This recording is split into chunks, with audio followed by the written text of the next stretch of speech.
It's been a while since I managed to make you cry through one of my stories, but today's movie, I'm sure none of you will be able to hold back your tears, because this is the story of a boy who lost his parents and goes through unimaginable pain just to save his sick little sister. He works day and night until he becomes almost insane, and by the end of the story, you'll be crying from both pain and joy. The story begins in the year 2013. We see a boy named Jin who had just woken up. Jin lived with his only sister, Tong. They didn't have any parents, so Jin loved his little sister as if she were his own daughter. He took care of every little thing for her. After getting fresh in the morning, he took his sister to school. After dropping her off, Jin went to a hospital to meet with a doctor. And that's when we learn that Jin's little sister has a severe heart condition, the same disease their mother had, which eventually caused her death. And now, this little girl has the same illness. The doctor tells him that Tong is still very young, so if they perform the operation now, she can live a healthy and normal life as she grows up. But the operation will cost around 500,000 yen. Hearing this, Jin feels like the sky has collapsed on him. Because he was extremely poor, he was barely surviving with his sister. Managing 500,000 yen was next to impossible for him. Still heartbroken, he goes to his small repair shop. We learn that Jin runs a mobile repair shop called Nice View. He fixes small electronic items to keep their life running. That day, he goes to a local retirement home to fix a TV. After finishing the work, a man named Liang gives him the payment. Liang took care of the retirement home and was also a good friend of Jin. After finishing work, Jin returns home with his little sister. But he sees a letter from the landlord stuck to the door.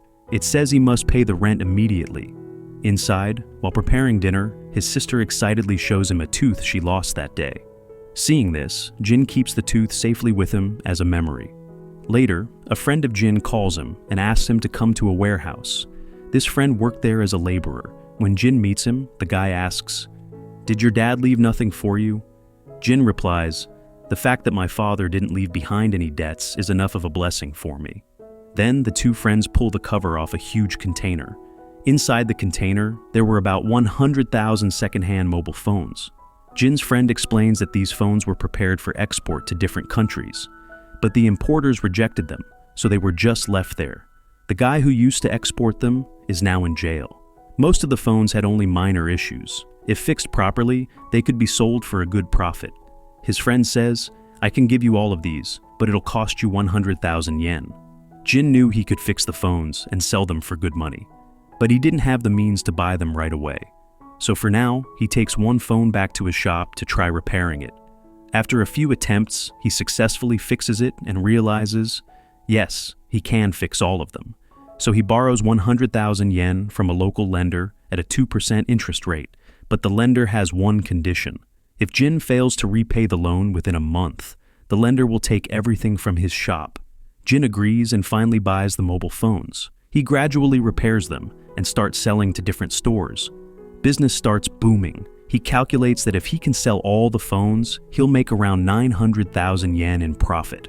This makes Jin extremely happy because now he can finally pay for his sister's surgery and end all their financial struggles. He picks up his sister from school and takes her to a nice restaurant for a meal. Life was finally looking good for him, but just 2 weeks later, the local government bans all buying and selling of secondhand phones, because phone theft and scams had risen significantly in the city due to this trade. 2 dealers involved in the business were even arrested.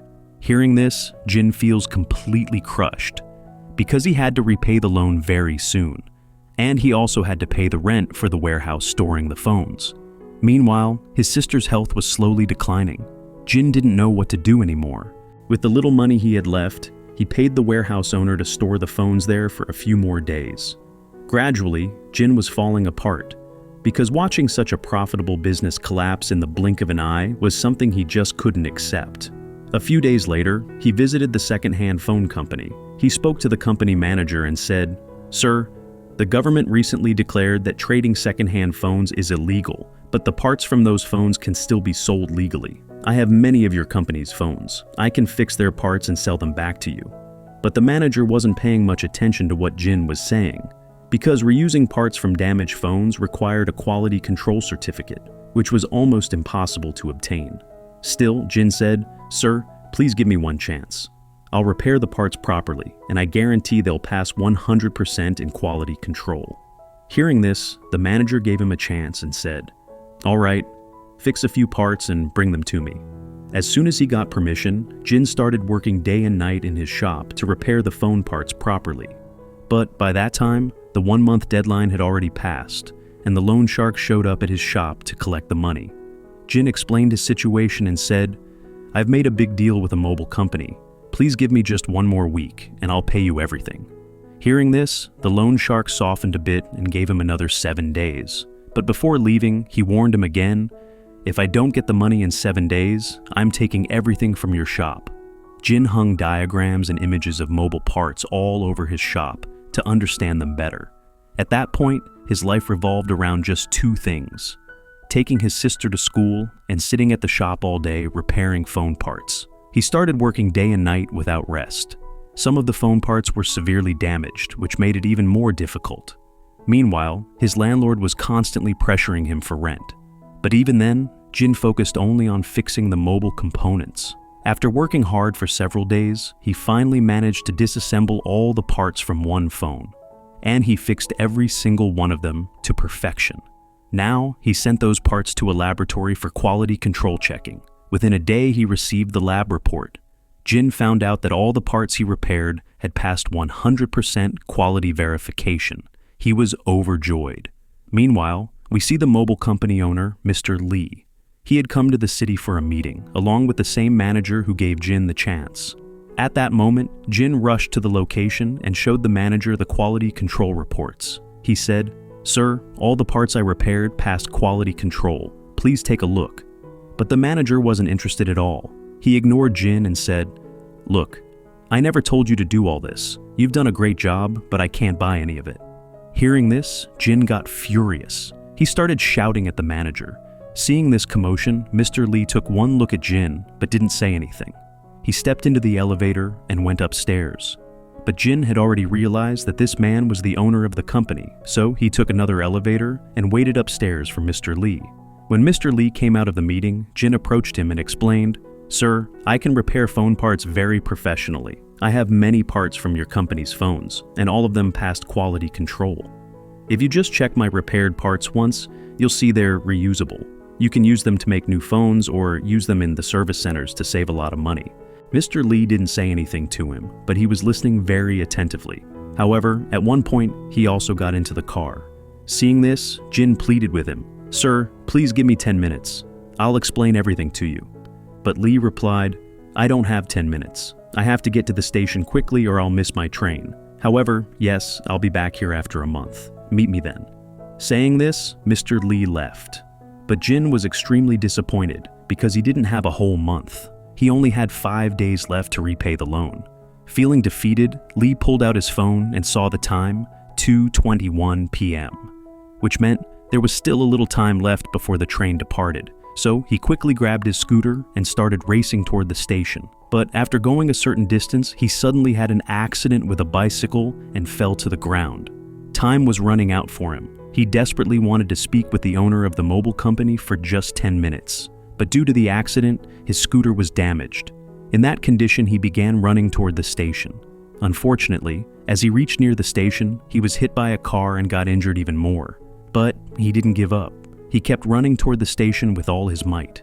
Meanwhile, Mr. Lee had already entered the station, but Jin still hadn't made it inside. Before poor Jin could get there, Mr. Lee had already boarded the train. Just when everyone thought Jin had lost, at the very last moment, he too managed to jump into the train. He somehow made his way to Mr. Lee, sat down in front of him, and explained everything.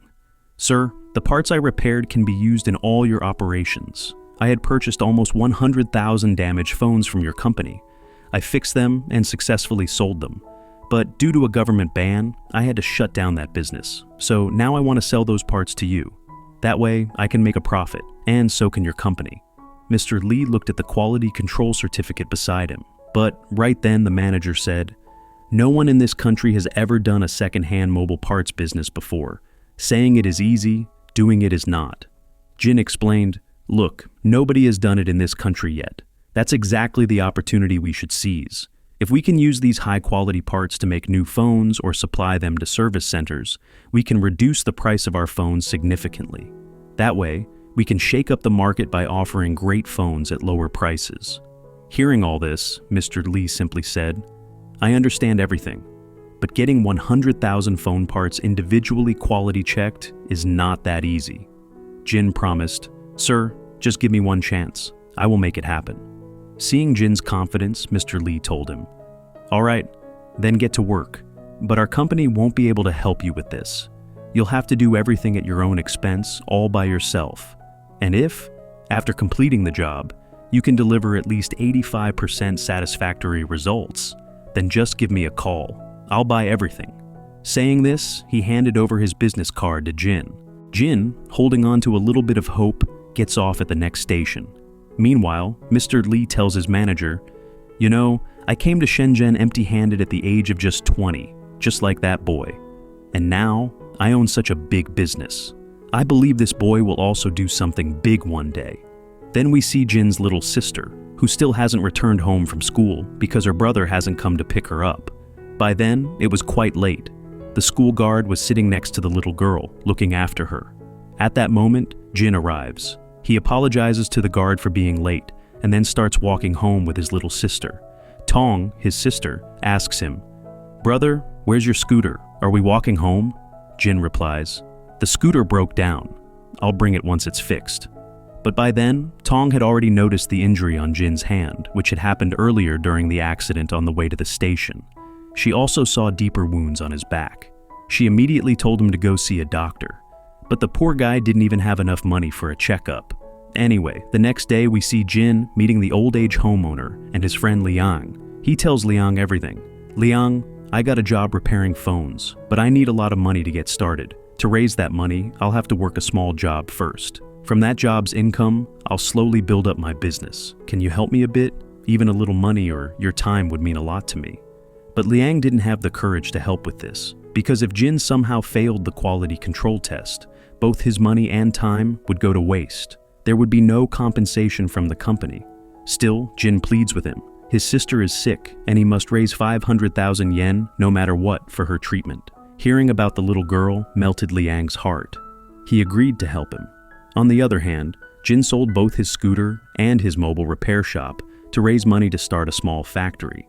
Then he met with a construction supervisor because he had worked with him before. This time, Jin requested the supervisor for a cleaning job at a building, but the supervisor wasn't willing to give him any work. Seeing this, Jin literally held the supervisor's feet and begged him, "Boss, my sister is really sick. Please give me a job." Hearing this, the supervisor finally agreed. Using that money and some support from Liang, Jin started searching for a warehouse to turn into a mini factory. The warehouse owner asked for a rent of 3,000 yen per month. Jin tried hard to negotiate the rent down, but it didn't work. Besides, the warehouse was full of old, broken junk. Jin told the owner, "All right, I'll pay 3,000 yen monthly, but I want to use all this junk inside the warehouse." The owner agreed, so from the next day Jin and Liang got to work. They cleaned up the entire warehouse and repaired some old tables to make them usable. Then he brought in all the containers full of damaged phones from the previous shop into this new space. Now, to get everything fixed, he needed a big team, so he went to a restaurant where a woman named Lena worked. She had previously worked in an electronics factory, but one day, due to a loud explosion, both her eardrums were damaged. She couldn't hear properly anymore, so she lost her job. Now, she was working hard as a waitress. Jin offered her a decent-paying job at his factory. Lena agreed, and from the next day, Jin started training her properly. But because she couldn't hear well, Jin had to shout constantly to communicate with her. Still, one person wasn't enough to do everything. His next goal was to hire another worker. He went to see a guy named John, an extremely hot-headed man. John used to work as a security guard, but one day, because of his anger, he beat up his own boss badly. Since then, John had such a bad reputation that no one would hire him. Jin gave him a job at the factory too, knowing that people like John were willing to work for low pay. That's how Jin slowly built a team with poor, helpless, disabled, and elderly people. But a huge task still remained, teaching them how to repair phones. So he gave it his all to train them. Meanwhile, Jin named his factory Nice View Electronics. Then we see Jin cleaning the glass windows of a building. He was doing all these side jobs so that he could pay the monthly rent of the factory and pay his workers' salaries. On top of everything else, he needed to earn money for his sister's treatment. So that day, when Jin arrived at the factory and reviewed the progress, he noticed something. Their work was moving painfully slow. At this rate, it would take far too long. And if it took that long, he wouldn't be able to pay his employees in time. While he was already stressed about all this, suddenly, a young man showed up at the factory. He said to Jin, "Bro, I've got an idea. If we dip the phone parts into a special acid, we can extract gold from them." He explained that mobile motherboards have a small amount of gold in them, and everyone knows how valuable gold is in the market. But the process he mentioned was completely illegal, so Jin firmly refused him. He didn't want his honest business to get shut down because of something shady. Later, as Jin was walking around the factory, he saw a group of thuggish-looking guys sitting around. One of his workers told him that they were here for Lena. Back when Lena worked at an electronics company, a loud explosion damaged her hearing. She filed a lawsuit against the company for compensation, and these guys had come to threaten her, so she dropped the case. But Lena stood up to them and made it very clear, no matter what, she wouldn't withdraw the lawsuit. Hearing this, the thugs began assaulting her. Seeing that, Jin rushed in to fight them off to protect his employee, but he was outnumbered and began getting beaten badly. Just then, despite being disabled, the other workers ran in to protect Jin, but the thugs showed no mercy. They started beating these helpless disabled workers brutally. From a distance, John, yes, the hot-headed guy, was watching all of this unfold. Seeing the violence, he completely lost it. Fueled by rage, he jumped in and beat up all the thugs by himself, leaving them injured. Soon after, the police arrived and arrested the gang. Jin and his workers were let off with just a warning. That night, when Jin returned home with his sister, he found a notice stuck to the door. The landlord had locked them out. To re-enter, they'd have to pay 3 months' rent in advance. Jin called the landlord to plead for more time, but the landlord feared that if he let Jin in, he might run off with his belongings. So he demanded the rent first, then he'd unlock the place. Defeated and heartbroken, Jin took his sister to a small roadside food stall and bought her dinner. But the little girl looked up and said, "Brother, I'm so sleepy. Where will I sleep tonight?" With no other option, Jin took her to the old age home where Liang and his wife worked. That night, Liang's wife somehow arranged a place for the little girl to sleep. Jin then left her there and set out to find his so-called friend, the one who had sold him all those broken phones. This guy had borrowed 2,000 yen from Jin and was refusing to return it. Jin tracked him down to a club, where he found him casually playing games. When Jin asked for his money, the guy refused. Enraged, Jin dragged him to his house and took whatever little money he had lying around. Then Jin handed that money to the landlord to partially cover the rent. In return, the landlord allowed him to go inside and collect only some essential items, like clothes. So Jin took those things and went straight to the factory with his sister. From now on, they'd have to live there. Poor Jin felt completely defeated. He couldn't even do anything for his sick sister. The next morning, after dropping his sister off at school, his employees came to the factory and realized something. Jin had moved all his belongings into the factory. They understood what had happened. His landlord had kicked him out. Seeing this, they were deeply moved and heartbroken. They became even more committed and began working with all their heart. Meanwhile, Jin worked long hours cleaning buildings during the day. At night, he sat down to sort and check through damaged phone parts. That's how his days passed, in exhaustion and struggle. But in his heart, he made a firm vow. He must get his sister treated. He must achieve something big. Then one night, as Jin finally dozed off for a bit, his sister nudged him and said, "Brother, I hear something outside." Startled, Jin stepped out to check and saw someone stealing phone containers. It was the same guy who had earlier told him about extracting gold from the phones. Jin didn't waste a second. He sprinted after the thief. But by then, the guy had already started the truck carrying all the damaged phones. Jin gave it everything he had and managed to jump onto the moving truck. And then, a fierce fight began, right there on the moving vehicle. And during one phase of the fight, he jumps off the truck with that boy. Both of them lose consciousness there, but by that time, the truck driver had already escaped with all the phones. After a while, another driver arrives and tries to help her. He even calls the police. But by then, Jin notices that 2 of her fingers are broken. Still, She didn't want to let go of the boy, because if he escaped, she might never get those phones back. So after the police arrest the boy, Jin goes to the hospital and gets a cast on her fingers. Within a few days, through investigation, the police recover all of Jin's stolen phones using the boy. The thieves were caught, but still, the police warn Jin that these people are dangerous and she should be careful. They might come after her again. The next day, we see Jin is back at her building cleaning job, but while working, she accidentally drops a bucket. Seeing this, the supervisor calls her over and tells her to remove her gloves. As soon as she takes them off, the supervisor sees that 2 of her fingers are broken. And the company had a strict policy. No injured or sick worker could be assigned any task. Because in the past, 1 sick worker had died after falling while working. The company had to pay a huge compensation for that. So the supervisor tells Jin to leave the job. Jin pleads with him, saying, "Please let me work just for this month, boss. I really need the money." But the supervisor says, "Look, I can't help you. Take the wages for the 3 days you worked and go." He then hands over a good amount of money to Jin. Jin realizes her boss had given her more than she had earned. The supervisor knew Jin was a good person trying to pay for his sister's treatment, but if he didn't follow company policy, he could lose his own job. So he gave Jin extra money from his own pocket to help him out, and then officially removed him from the job. Jin, somewhat comforted, goes back to his factory and starts working. But then the factory owner shows up and asks for the remaining rent. Jin had no money to give, so he asks for a little more time. And that day, in the middle of a terrible storm, Jin runs to the mobile company manager. He asks for a small advance payment. He promises to pay it back. But not only does the manager refuse to help, he insults him and kicks him out. Poor Jin becomes completely heartbroken. Every door of help seemed shut. Still, in that fierce storm, he goes to his sister's school to pick her up.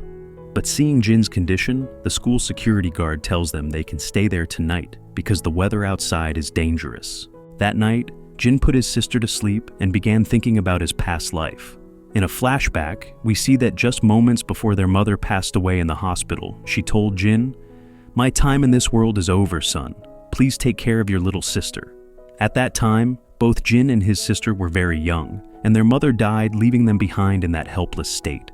Back in the present, Jin breaks down crying because even though he had promised his mother, he hadn't been able to properly take care of his sister.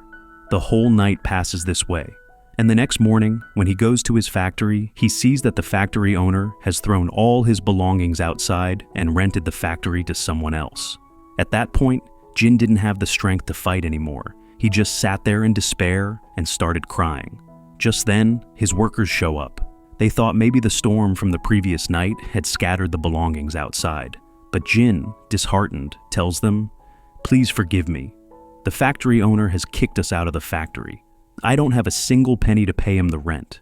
I only have 2 weeks left to complete this delivery, but I have no idea how I'll get it all done. I probably won't even be able to pay your wages. Please forgive me." But his employees tell him, "We don't really care much about the money. You can pay us slowly. And so, what if there's no factory? We'll do the work from home." Hearing these words from his workers, Jin burst into tears. A spark of hope lights up inside him again. With their help, he distributes all the materials and equipment to each of their homes. And from there, every worker starts putting in their best effort, working with full attention. One night at the nursing home, while Jin is working on the phones, his sister, sleeping beside him, wakes up. Tong tells her brother, "Brother, I saw Mom in my dream today. She told me I've grown up now, I can take care of you." Saying this, she hugs her brother tightly. Jin can no longer hold back his tears. Honestly, this scene shook me to my core. Anyway, the next morning, Jin and all his workers finally repair all the phone parts. They load everything onto a huge truck and send it to the lab for quality control testing. Everyone hoped they would pass the quality check. Then when Jin drops his sister off at school, he tells her, "I might be a bit late today. Today the quality control results are coming out." Hearing that, Tong tells her brother, "Don't worry at all, brother. Everything will be fine, because you're the best at what you do." But Jin was extremely anxious because the quality control results would go directly to the mobile company's CEO. So, he and his entire team go to the company and wait. After several hours, a woman stands up and says to Jin, "Mr. Lee, the owner of the company, has called you to his office." Hearing that, Jin, extremely tense, goes with his entire team to Mr. Lee's office. Mr. Lee says, "Who are these people with you?" Instead of calling them his employees, Jin introduces them to Mr. Lee as his partners. Finally, Mr. Lee tells them, "I told you that if 85% of your parts pass the quality control test, I would buy all of them. Well, congratulations, 87% of your parts passed the test. I'll buy all your repaired parts right now." Everyone is overjoyed hearing that. But while talking to Mr. Lee, they keep their emotions in check. At that moment, Mr. Lee gives them another offer, a massive deal worth $5 million. Because now, Mr. Lee wants to give Jin all the broken phones lying in his company's stock so that he can repair them. Jin gets a bit scared hearing this and says, "Sir, could you give me an advance this time? It was really hard for me to manage last time." Mr. Lee replies, "You'll be given the full $5 million in advance. Just focus on the work." Hearing that, Jin is overwhelmed with joy. Still, he and his partners quietly leave the office. Because if they started cheering there, everyone at the office might think they've gone crazy. But once they step inside the elevator, they can no longer hold it in. They hug each other and cry tears of joy. And for the first time, we see Jin this happy. Honestly, watching this scene, you can't help but cry. After this emotional moment, we're taken straight to March 2014. Tong has undergone her surgery and is now completely healthy. Then we jump to a scene from 2019. By this time, Jin has built a massive company called Nice View Electronics. His sister Tong is now all grown up. On this day, Jin is standing on a huge stage delivering a motivational speech to inspire the youth. Everyone who stood by him during his tough times is there, applauding and welcoming him with joy. And that's where we learn that Tong now wants to become a doctor. She wants to treat poor patients for free. Jin looks into his sister's eyes and lets out a breath of relief. And with that, this beautiful story comes to an end. Honestly, I couldn't stop my tears while watching the movie. Even while writing the script later, I kept waiting for that magical scene, waiting to see when Jin would win his battle, waiting to see Jin's tears of joy flow across his face. To be honest, this movie felt like a masterpiece to me. Let me know in the comments how you felt about it. I'm signing off for today.